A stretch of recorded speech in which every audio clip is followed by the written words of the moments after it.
नमस्कार दोस्तों। True IAS and PCS में आप सभी का स्वागत है। घटना चक्र की सीरीज़ दोस्तों हम लोगों ने स्टार्ट करी थी।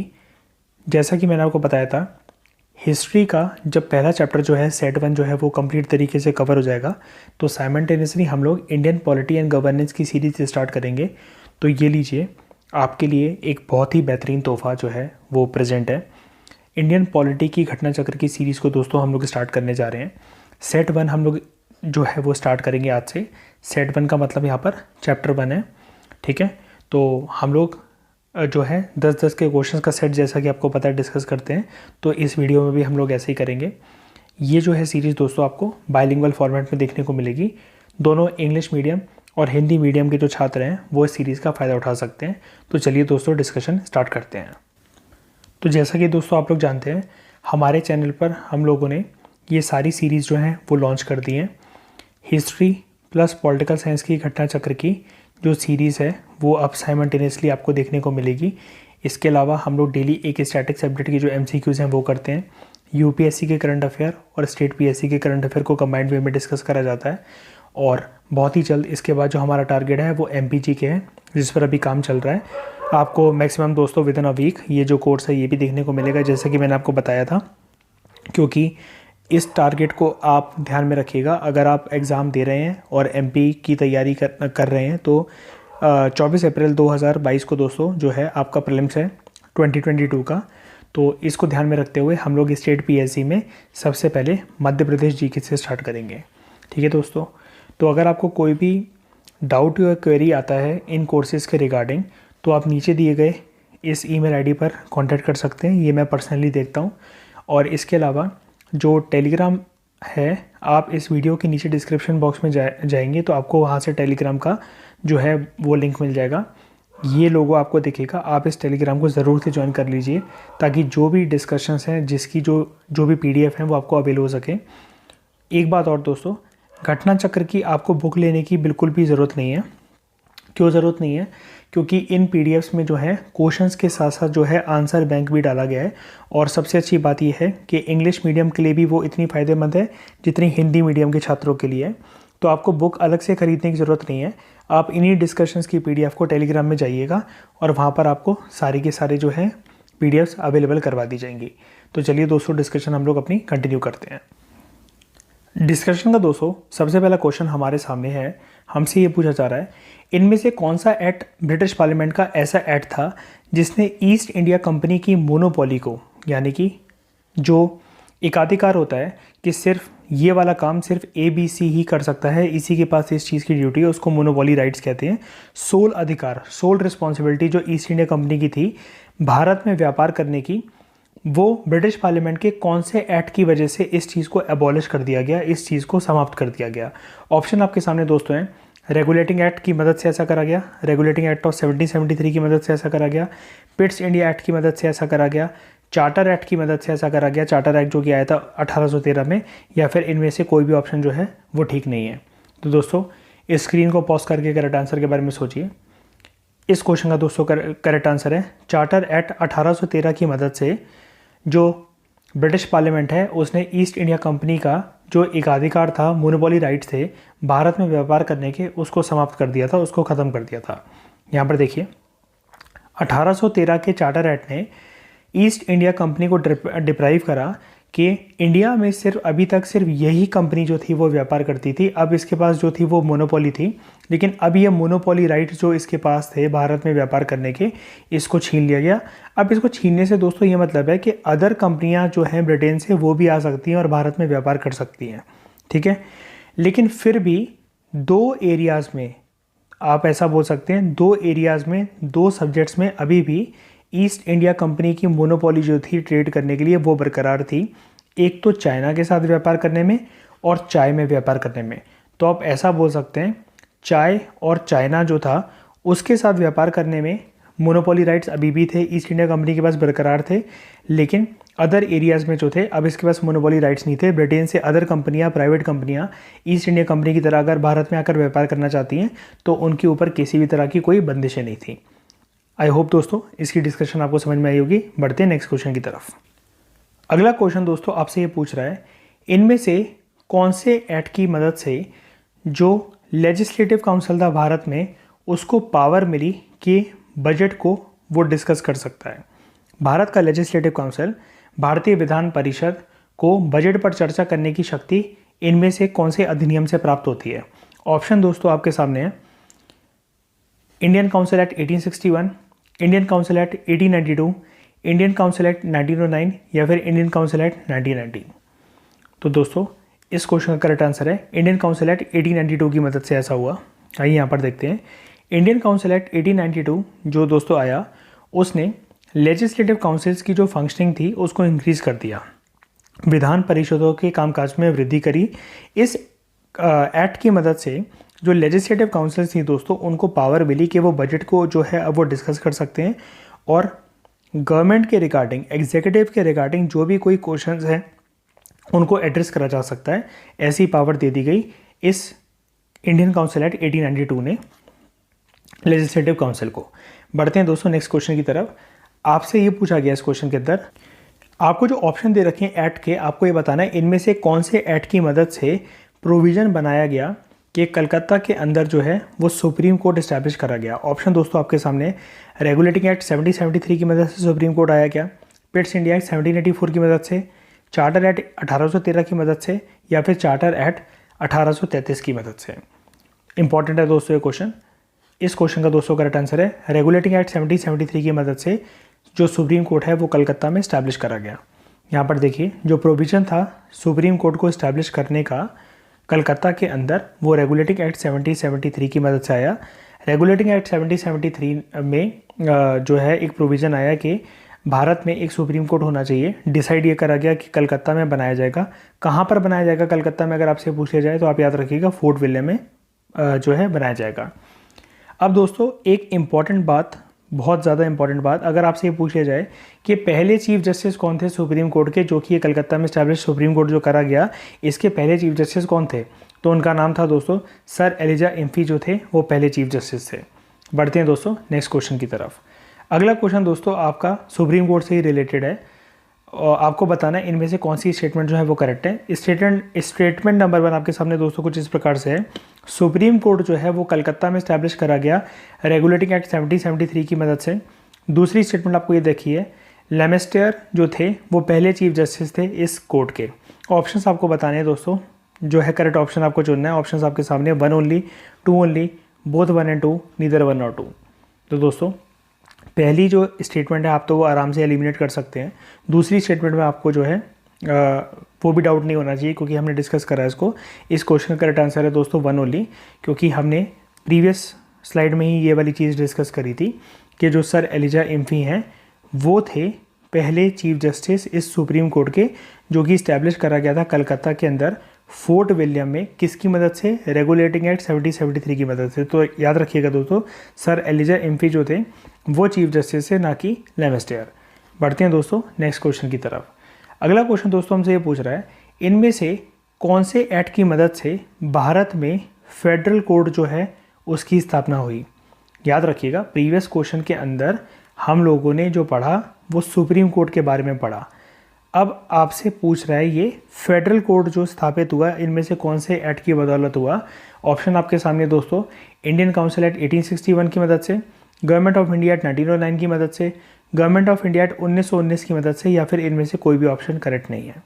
तो दोस्तों इस क्वेश्चन का करेक्ट आंसर है वो है इनमें से कोई भी जो दे रखे हैं आपको ऑप्शन वो करेक्ट नहीं है। आइए यहाँ पर देखते हैं असली बात है क्या। जो फेडरल कोर्ट का दोस्तों जो कंसेप्ट है वो गवर्नमेंट ऑफ इंडिया एक्ट 1935 की मदद से इस्टेब्लिश करा गया। फेडरल कोर्ट कब इस्टेब्लिश करा गया? 15 अक्टूबर 1937 को। जब ये फेडरल कोर्ट दोस्तों इस्टेब्लिश करा गया तो सर मॉरिस गॉयर जो थे इसके पहले चीफ जस्टिस बने। अब दो चीज़ में दोस्तों आपको डिफ्रेंशिएट करना सीखना पड़ेगा। फेडरल कोर्ट का कंसेप्ट अलग था अंग्रेज़ों की नज़रों में, सुप्रीम कोर्ट का जो था वो अलग नज़रिया था। ये जो आता है हमने अभी पढ़ा 1773 के रेगुलेटिंग एक्ट की मदद से आता है और ये गवर्नमेंट ऑफ इंडिया एक्ट 1935 की मदद से आता है। इसके जो पहले चीफ जस्टिस थे दोस्तों हमने अभी पढ़ा सर एलिजा इम्फी थे, और यहाँ पर जो चीफ जस्टिस है इस फेडरल कोर्ट के वो कौन है? Sir Maurice Gwyer. ये आया कलकत्ता के अंदर, ठीक है। और दोस्तों कमेंट बॉक्स में आप ये फैक्ट मुझे ढूंढकर बताइए कि जो फेडरल कोर्ट की जो स्थापित करा गया, हालांकि ये पूरे देश का कोर्ट था, वो हमें बात अब क्लियर है। उस टाइम पे सुप्रीम कोर्ट के पास इतनी पावर नहीं हुआ करती थी जो आज की सुप्रीम कोर्ट हम जिसको बोलते हैं। आज जो सुप्रीम कोर्ट हमारा पावरफुल है, जो उसका रूप और जो स्वरूप है, वो फेडरल कोर्ट ही है, ठीक है। उस टाइम पे आप ऐसा मान सकते हैं कि ब्रिटिशर्स की नज़रों में सुप्रीम कोर्ट हाई कोर्ट था और फेडरल कोर्ट आज का सुप्रीम कोर्ट था। आप दोस्तों मुझे ये बताइए, आपने ये तो देख लिया कि सुप्रीम कोर्ट जो था वो कलकत्ता के अंदर स्टैब्लिश हुआ। कमेंट बॉक्स में ये बताइए कि फेडरल कोर्ट कहाँ पर स्थापित हुआ हमारे देश में, ज़रूर से बताइएगा ढूंढकर। बढ़ते हैं दोस्तों नेक्स्ट क्वेश्चन की तरफ। अगला क्वेश्चन दोस्तों हमसे पूछ रहा है, जो फेडरल कोर्ट इस्टेब्लिश करा गया उसको कौन से साल में इस्टेब्लिश करा गया। ऑप्शन आपके सामने 1935, 1937, 1946 या फिर 1947। तो दोस्तों इस क्वेश्चन का करेक्ट आंसर है 1937 में भारत में पहली बार फेडरल कोर्ट इस्टेब्लिश करा गया। अभी हमने पढ़ा, यहाँ पर देखिए, फेडरल कोर्ट जो था वो गवर्नमेंट ऑफ इंडिया 1935 की मदद से आया। 15 अक्टूबर 1937 को इस्टेब्लिश करा गया। तो इस लिहाज से दोस्तों option B is the correct answer. और ये वाली बात मैं अगेन आपको बता रहा हूँ, सर मॉरिस गोयर जो थे वो पहले चीफ जस्टिस थे इस फेडरल कोर्ट के। और अगर आपसे पूछा जाए सुप्रीम कोर्ट के पहले चीफ जस्टिस कौन थे, तो उनका नाम है सर एलिजा इम्फे। तो ये वाली बात भी आप याद रखिएगा। बढ़ते हैं दोस्तों नेक्स्ट क्वेश्चन की तरफ। आपको यहाँ पर जो है मैच द फॉलोइंग के आइटम्स की कुछ लिस्ट दी गई है। आपको यहाँ पर जो है करेक्ट ऑप्शन जो है वो मैच करना है कि कौन सी चीज़ किससे मैच करती है। लिस्ट 1 के सामने आपके कुछ आइटम है, लिस्ट 2 के सामने कुछ आइटम दे रखे हैं दोस्तों आपको। तो लिस्ट 1 में आपको दे रखा है establishment of board of control, establishment of supreme court, permission to English missionaries to work in India, appointment of law member in governor general council. Option आपके सामने regulating act 1773, Pitt's India act 1784, charter act 1813 और charter act 1833। और ये दोस्तों यहाँ पर आपको हिंदी में मिल जाएगा। और आपके सामने जो कोड गिवन है दोस्तों वो कुछ इस प्रकार से है। आपको जो है वो करेक्ट आंसर दोस्तों चुनना है। तो सोचिए दोस्तों इस क्वेश्चन का करेक्ट आंसर क्या होना चाहिए। इस क्वेश्चन का दोस्तों करेक्ट आंसर है, जो करेक्ट पेयरिंग है, जो करेक्ट सीक्वेंस है, वो है ऑप्शन बी। ये आप याद रखिएगा, ये जो ऑप्शन बी आप देख रहे हैं, this is a correct pairing, ठीक है। आइए एक्सप्लेनेशन देखते हैं इसकी। रेगुलेटिंग एक्ट 1773 की मदद से दोस्तों जो है वो सुप्रीम कोर्ट इस्टेब्लिश करा गया। पिट्स इंडिया एक्ट 1784 की मदद से बोर्ड ऑफ कंट्रोल को इस्टेब्लिश करा गया। चार्टर एक्ट 1813 की मदद से इंग्लिश मिशनरीज़ को, जो अंग्रेज़ी मिशनरीज़ थे, उनको भारत में काम करने की अनुमति मिलती है। और चार्टर एक्ट 1833 की मदद से गवर्नर जनरल परिषद में विधिक सदस्य की नियुक्ति करी गई, यानी कि लॉ मेंबर की जो है वो नियुक्ति करी गई, अपॉइंटमेंट इसका करा गया। तो इस लिहाज से दोस्तों अगेन मैं आपको बता रहा हूँ option B is the correct pairing, ठीक है। बढ़ते हैं दोस्तों हम लोग नेक्स्ट क्वेश्चन की तरफ। अगला क्वेश्चन दोस्तों बहुत ज़्यादा इंपॉर्टेंट है। आपको ये बताना है भारत के इतिहास के संदर्भ में जो प्रिंसिपल था डायरकी का, वो क्या था। क्या डायरकी का मतलब ये था कि सेंट्रल लेजिस्लेचर में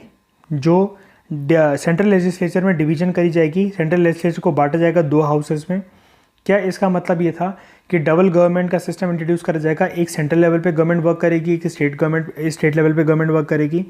क्या इसका मतलब ये था कि 2 तरह के जो होंगे रूलर्स होंगे, शासक जो होंगे, उनकी 2 सीटें होंगी, एक लंदन में दूसरी दिल्ली में। या फिर इसका मतलब ये था कि प्रांतों को सौंपे गए विषयों का विभाजन 2 श्रेणियों में किया जाएगा, यानी कि डिवीज़न जो होगा सब्जेक्ट्स का, प्रोविंसेस को जो दिए गए थे सब्जेक्ट्स, उनको 2 कैटेगरीज में बांटा जाएगा।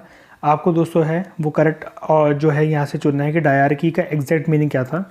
तो दोस्तों इस क्वेश्चन का करेक्ट आंसर है ऑप्शन नंबर 4।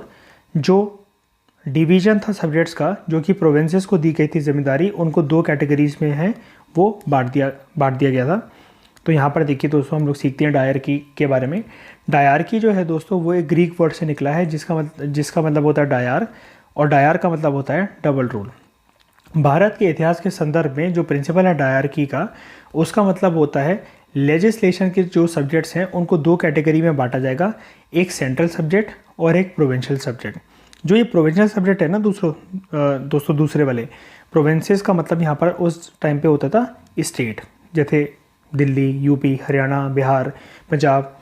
तो सेंट्रल सब्जेक्ट्स अलग, प्रोविंशियल सब्जेक्ट्स अलग। जो प्रोविंशियल सब्जेक्ट्स थे ना दोस्तों, उनको फर्दर दो कैटेगरीज में डिवाइड करा जाता था। एक होते थे रिजर्व सब्जेक्ट और एक होते थे ट्रांसफर सब्जेक्ट्स।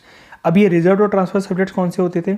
लक्ष्मीकांत की बुक में अक्सर ये वाले जो फैक्ट हम जो दोस्तों हैं पढ़ते होंगे, लेकिन फिर भी हम लोग यहाँ पर डिस्कस कर लेते हैं। रिजर्व सब्जेक्ट दोस्तों वो वाले सब्जेक्ट्स होते थे जो कि इंपॉर्टेंट सब्जेक्ट्स, इंपॉर्टेंट विषयों के ऊपर होते थे, जैसे police, jail, justice, finance, irrigation. इनको एडमिनिस्टर करा जाता था, इन सब्जेक्ट्स को दोस्तों, गवर्नर के द्वारा और उनके एग्जीक्यूटिव काउंसिल के द्वारा। लेकिन यहाँ पर एक इम्पॉर्टेंट बात है, ये गवर्नर और उनके काउंसिल करते थे, लेकिन ये लेजिस्लेटिव काउंसिल के प्रति जवाबदेही नहीं थे। They were not responsible to the legislative council. जो लेसर इंपॉर्टेंस के सब्जेक्ट्स थे, जिनको बोला गया ट्रांसफर सब्जेक्ट्स, उसके अंदर क्या क्या आता था? उसके अंदर आते थे 200 subjects like education, agriculture, local self government. इनको एडमिनिस्टर करा जाता था गवर्नर के द्वारा अपने मिनिस्टरों की सहायता से, और ये लेजिस्लेटिव काउंसिल के लिए जवाबदेही भी थे। ठीक है दोस्तों, तो यहाँ पर इंपॉर्टेंट चीज़ जानने वाली है, रिजर्व सब्जेक्ट्स जो थे, गवर्नर जनरल और गवर्नर अपने एग्जीक्यूटिव काउंसिल के साथ इनको एडमिनिस्टर करते थे, लेकिन ये रिस्पॉन्सिबल नहीं थे लेजिस्लेटिव काउंसिल के लिए। जबकि ट्रांसफर्ड सब्जेक्ट्स जो कि लेसर इंपॉर्टेंस के सब्जेक्ट्स थे, जैसे education, agriculture, local self government, इनको गवर्नर के द्वारा ही एडमिनिस्टर करा जाएगा, लेकिन गवर्नर और उनके मिनिस्टर कंप्लीट तरीके से रिस्पॉन्सिबल होते थे, लेजिस्लेटिव काउंसिल के लिए जवाबदेही होती थी उनकी। तो यहाँ पर आप दोस्तों हिंदी में एक्सप्लेनेशन जो है यहाँ पर देख सकते हैं इसकी। बढ़ते हैं दोस्तों नेक्स्ट क्वेश्चन की तरफ। अगला क्वेश्चन दोस्तों हमसे पूछ रहा है, under which of the following acts जो डायरकी था वो सेंट्रल लेवल पर इंट्रोड्यूस करा गया? इनमें से कौन से एक्ट की मदद से डायरकी सेंट्रल लेवल पर इंट्रोड्यूस करा गया? ऑप्शन आपके सामने है। 1909 के एक्ट की मदद से, गवर्नमेंट ऑफ इंडिया एक्ट 1919 की मदद से, गवर्नमेंट ऑफ इंडिया एक्ट 1935 की मदद से, या फिर भारतीय स्वतंत्रता अधिनियम यानी कि इंडियन इंडिपेंडेंस एक्ट 1947 की मदद से।